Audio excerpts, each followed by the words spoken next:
Phone எடுக்கல. எடுக்கலையா? திரும்பி கால் பண்ணேன். உடனே பண்ணுவாங்க, ஒரு 5 நிமிஷம் கழிச்சு பண்ணுவோம். ஆமா, உன்னையா எல்லாம் பீட படிச்சாங்க சொல்றாங்க. எலெக்ஷன் வந்துச்சு. ஃபர்ஸ்ட் அதிமுகக்கு ஓட்ட போட்டேன். திமுக ஜெயிச்சிச்சு. திமுக தான் ஜெயிக்குதுன்னு திமுகக்கு ஓட்ட போட்டேன். தாவேகா ஜெயிச்சிச்சு.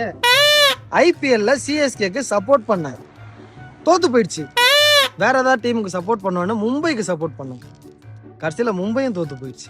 ஃபைனல்ல ஜிடிக்கு சப்போர்ட் பண்ணேன். ஆர்சிபி ஜெயிச்சிச்சு, ஜிடி தோத்து போயிடுச்சு. வேர்ல்டு கப்னு ஒன்று நடக்குது ஃபுட்பால்ல. அதுல விசாரிச்ச எந்த டீம் நல்லா விளையாடுதுன்னா பிரேசில்னு சொன்னாங்க. சரி, பிரேசிலுக்கு சப்போர்ட் பண்ணுவோன்னு சப்போர்ட் பண்ணேன். பிரேசில் தோத்து போயிடுச்சு. வேற யாரா நல்லா விளையாடுவான்னு கேட்டா ரொனால்டோன்னு சொன்னானுங்க. சரி, அவர் டீமுக்கு சப்போர்ட் பண்ணி நைட்டு 12 மணிக்கு மேட்ச் பாக்குறேன், தோத்து போயிடுச்சு. வேற யாரு நல்லா விளையாடுவான்னு பார்த்தா எல்லாரும் மெஸ்ஸின்னு சொல்றானுங்க. சரி, அந்த டீமுக்கு சப்போர்ட் பண்ணலான்னு இருக்கேன். வேணாம். ஏன்? அந்த டீமையாச்சும் விட்டு போயிடா. அதுவும் கரெக்ட் தான். 5 நிமிஷம் ஆயிடுச்சு, ஃபோன் பண்ணலாமா? இதுக்கு நான் என்ன பண்ண முடியும் சொல்லு? என்னடா சுவிட்ச் ஆஃப்னு வருது?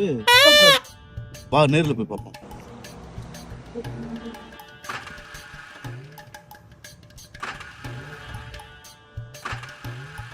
என்னடா ஸ்டார்ட் ஆக மாட்டேங்குது.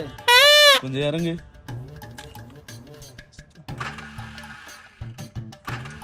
ஏய், ஸ்டார்ட் ஆயிடுச்சுடா. ஆமா போலாம். ஒரு நிமிஷம் இரு. பீடை பிடிச்சவன பார்த்துருக்கேன், ஆனா அந்த பீடைக்கே பிடிச்சவன இப்பதான் பாக்குறேன். டேய்